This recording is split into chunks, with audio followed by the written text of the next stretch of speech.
Welcome back, my amazing learners. I am so glad you pressed play on this video today because what we are covering right now is not just an English lesson. It is information that could directly affect your future, your family, and your life in the United States. So let me ask you something important.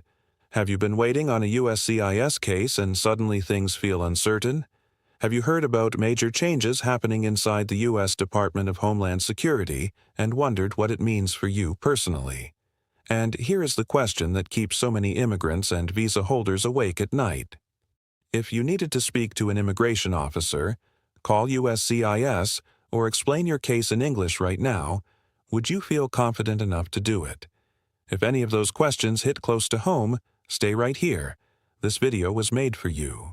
Today, we are diving into one of the most talked about immigration topics right now, the DHS shakeup, what is changing inside the Department of Homeland Security, and what every USCIS caseholder absolutely needs to know. And while we go through this real, current situation together, I am going to teach you the exact English vocabulary, phrases, sentences, and conversations you need to navigate the U.S. immigration system with confidence. By the end of this video, you will understand key immigration terms in English, you will know how to speak about your case professionally, you will be ready for phone calls, interviews, and appointments, and you will feel far less anxious about the entire process. I promise you that, so let us get started. First, let us understand the situation.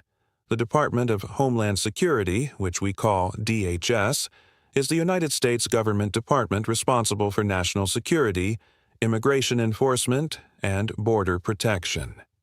Inside DHS, there are several important agencies. The one most immigrants and visa holders deal with is USCIS, United States Citizenship and Immigration Services. USCIS handles green cards, visa applications, work permits, citizenship applications, and much more. When there is a major shakeup inside DHS, meaning leadership changes, policy shifts, or structural reorganization, it can directly affect how USCIS processes cases. Processing times may change, policies may be updated, priorities may shift. And for someone waiting on an important immigration decision, this can feel very frightening. But here is the truth. Knowledge is power. When you understand what is happening and you have the language to communicate about it clearly, you move from a place of fear to a place of action. That is what we are building today. Let us start with vocabulary. The first word is shakeup. Say it with me. Shake up. A shakeup means a major change in the structure or leadership of an organization. Example sentence: the recent DHS shakeup has led to new leadership across several immigration agencies. Next word, administration. Admin is Trey Shun. The administration refers to the group of people currently running the government or an organization. Example: the new administration has announced several changes to immigration policy. Next, policy. P-O-L-I-C. A policy is an official rule or set of guidelines that an organization follows. Example: USCIS has updated its policy on employment-based green card applications. Next word, processing time. This is how long it takes USCIS to review and decide on your application. Example: the processing time for my I-485 application has increased significantly. Now this one is very important. Backlog. Backlog. A backlog is a large amount of work or cases that have not been completed yet and are waiting. Example: there's currently a significant backlog in USCIS case processing due to staffing changes. Next, adjudication. Adjudication. This is the official process of making a legal decision on a case or application. Example: my case is currently pending adjudication by USCIS. Next word, biometrics, biometrics. Biometrics refers to the collection of your fingerprints, photograph, and signature as part of your immigration application. Example: I have already completed my biometrics appointment. I am now waiting for the next step. And finally, Notice of Action. This is an official letter or document from USCIS that tells you something has happened with your case. Example: I received a notice of action stating that my case has been transferred to a different service center. Excellent. Let us now turn those words into phrases you can actually use. Phrase 1. I would like to check the current status of my USCIS case. Phrase 2. My application has been pending for several months. Can you give me an update? Phrase 3. I received a notice of action, but I do not fully understand what it means. Phrase 4. How will the recent DHS changes affect my green card application? Phrase 5. I need to reschedule my biometrics appointment. Phrase 6. Can you tell me the current processing time for my visa category? Phrase 7. I would like to speak with someone about a delay in my case adjudication. Phrase 8. My attorney advised me to contact USCIS directly regarding the backlog. Write those down. Save them. These are phrases real people use in real immigration situations every single day. Now let us repeat them together. Say after me. I would like to check the current status of my USCIS case. My application has been pending for several months. Can you give me an update? I received a notice of action, but I do not fully understand what it means. How will the recent DHS changes affect my green card application? I need to reschedule my biometrics appointment. You sound incredible. Keep going. Every repetition is building a stronger connection in your brain. Now let us go deeper with professional expressions for immigration situations. When you want to express concern politely, say, I'm a bit concerned about the recent policy changes and how they may impact my pending application. When you want to ask for clarification, say, could you please clarify what this means for applicants in my visa category? When you want to report a problem, say, I have not received any correspondence from USCIS in over 6 months. I would like to understand the reason for this delay. When you want to request documentation, say, could you please send me written confirmation of the status of my case? When you need to escalate, say, I have contacted USCIS multiple times without a resolution. I would like to submit a formal inquiry through the appropriate channels. These expressions are what separates someone who gets results from someone who gets ignored. When you speak professionally, calmly, and clearly, people in the system take you seriously. They respond faster. They treat you with more respect. And you feel more empowered throughout the entire process. Now let us look at sentence patterns designed for immigration conversations. Pattern 1. My plus. Application to case. Plus has been USCIS status. My application has been pending since January. My case has been transferred to a new service center. My green card application has been approved. My work permit has been delayed without explanation. Pattern 2. I would like to plus action. I would like to schedule an InfoPass appointment. I would like to submit a case inquiry online. I would like to request an expedited review of my case. I would like to understand my legal options regarding this delay. Pattern 3. Can you confirm plus question? Can you confirm that my application was received? Can you confirm the current processing time for my category? Can you confirm whether additional documents are required? Can you confirm the date of my next scheduled appointment? Pattern 4. I understand that plus situation plus but plus need. I understand that processing times have increased, but I need an update on my specific case. I understand that policies have changed, but I need to know how this affects my pending application. I understand that staff changes have caused delays, but I need this resolved as soon as possible. These patterns work in emails, phone calls, in-person meetings, and even at the immigration counter. They are professional, polite, and powerful. Now let us go into a real-life dialogue. This is a conversation between a USCIS customer service representative and a visa applicant named Amara. Listen carefully to the language choices. Then we will practice together. Representative: Thank you for calling USCIS. My name is Officer Williams. How can I assist you today?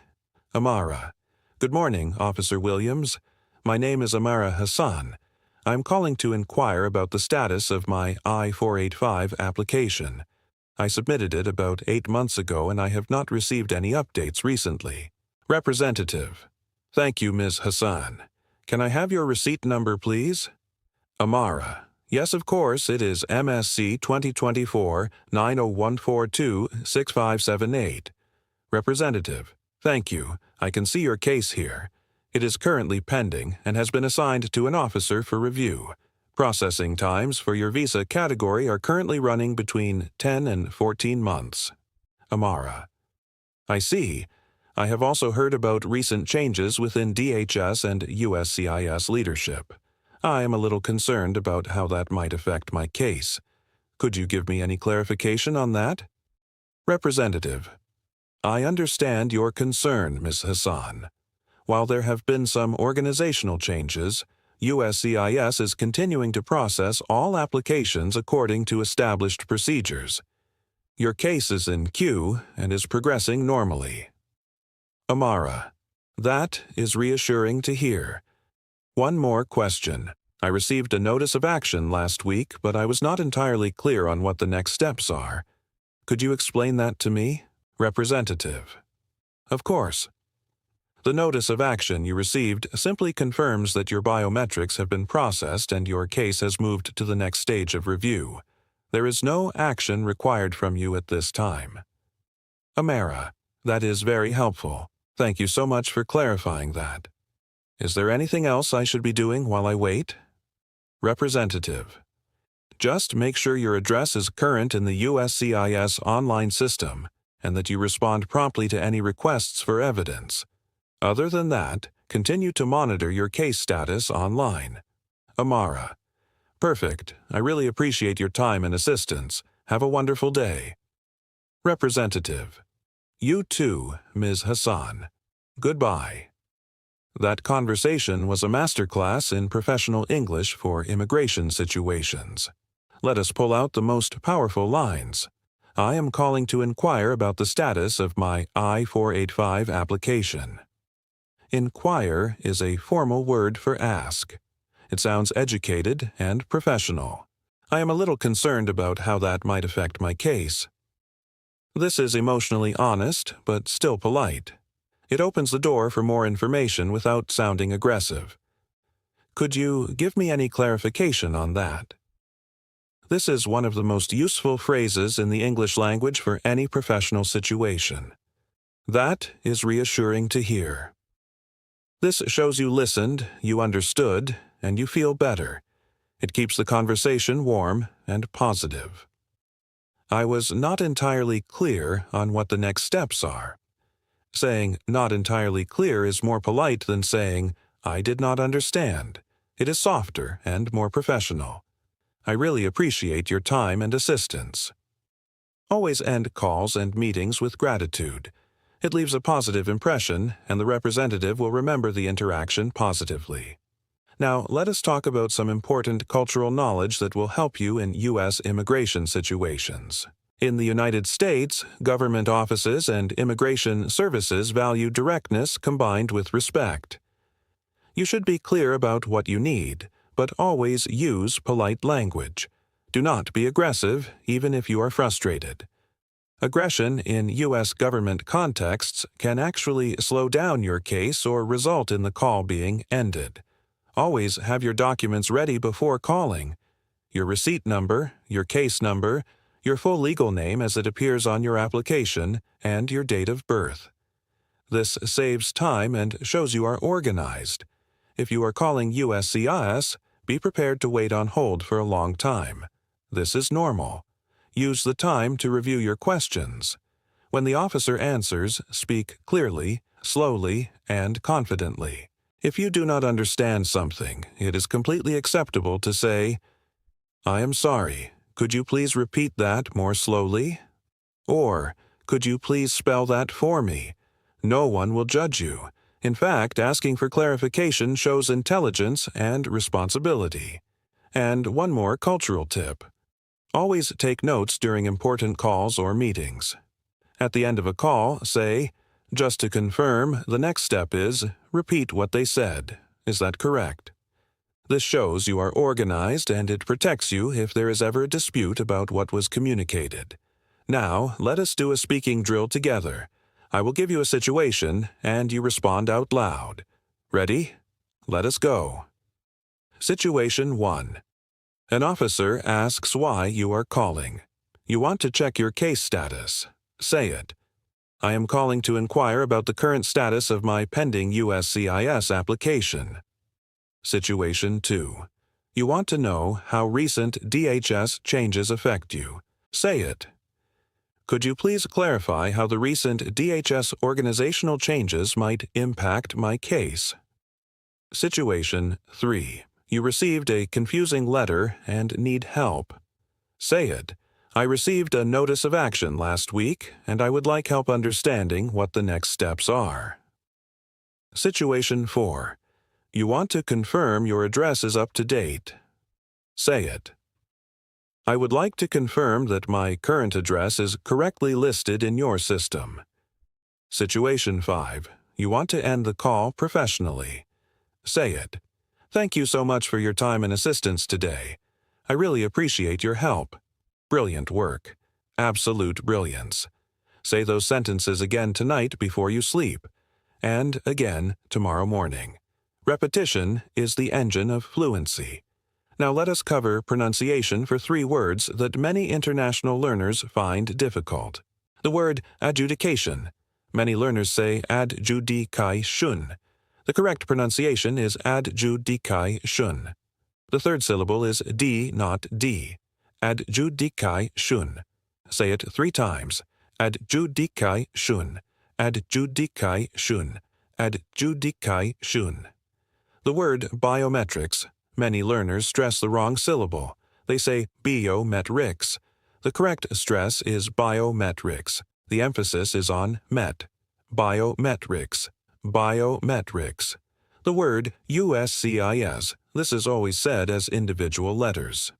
USSIS. Never try to say it as one word.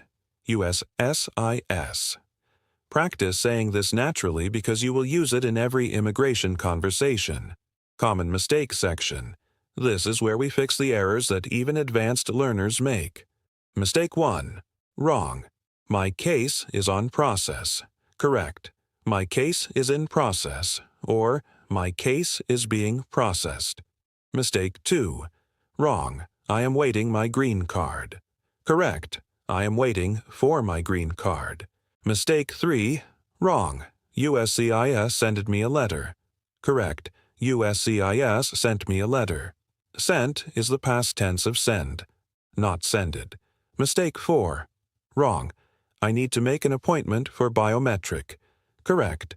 I need to schedule a biometrics appointment.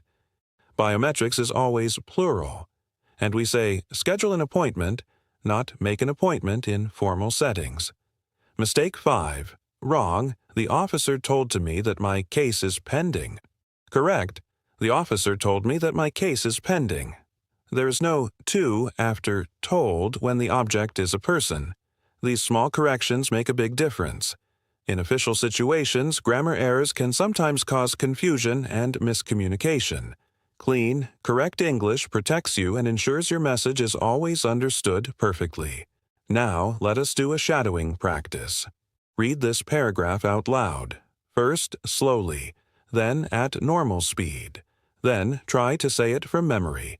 Good morning, my name is your name, and I am calling to inquire about my pending USCIS application. My receipt number is your number. I submitted my application approximately months ago, and I would like an update on its current status. I am also wondering if the recent changes at DHS have affected processing times for my visa category. I would appreciate any information you can provide. Thank you very much for your time. That paragraph is your script for every USCIS phone call.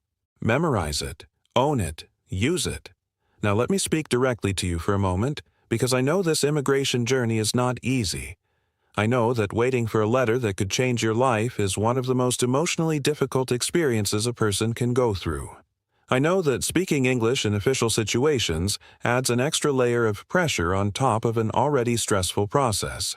And I want you to know that what you are feeling is valid, understandable, and completely normal. But I also want you to hear this clearly. You are stronger than you think. The fact that you are here, learning, preparing, and improving your English while dealing with all of this is a sign of incredible strength and determination. Not everyone has that. You do. And every word you practice, every phrase you repeat, every conversation you have in English, no matter how imperfect it feels, is moving you forward. Language is not about perfection. It is about communication. And you are communicating. You are growing. Every single day. Do not let fear of making mistakes stop you from speaking. In immigration offices, at government counters, on the phone with USCIS, they are used to speaking with people from all over the world with all kinds of accents. They are trained to listen carefully. What matters is that you try, that you speak clearly, and that you use the professional vocabulary and phrases you are learning right here. You have everything you need. Now let us build the confidence to use it. Let us do the summary and revision now. Key Point 1. DHS stands for Department of Homeland Security. USCIS is the agency inside DHS that handles immigration applications. A shakeup means major leadership or policy changes. Key Point 2. When calling USCIS, always have your receipt number, full legal name, and date of birth ready. Key Point 3. Use professional phrases like, "I would like to inquire about," "Could you please clarify," and "I would appreciate any information you can provide." Key Point 4. A backlog means there is a large number of cases waiting to be processed. Processing times can increase during periods of organizational change. Key Point 5. A notice of action is an official communication from USCIS. Read it carefully and respond promptly to any requests. Key Point 6. Always end calls and meetings with gratitude. Thank you so much for your time and assistance. Key Point 7. Biometrics is always plural. Sent is the past tense of send. We wait for something, not wait something. Key Point 8. Speak calmly and professionally even when you are frustrated. It gets you better results. Key Point 9. Shadowing and daily repetition are the fastest paths to fluency. Key Point 10. You are capable, prepared, and growing every single day. Now here is your practice challenge for today. Take the dialogue between Amara and Officer Williams that we studied earlier. Read it out loud 3 times. Change the name to your own name. Change the application type to match your own situation, and practice until the words feel natural in your mouth.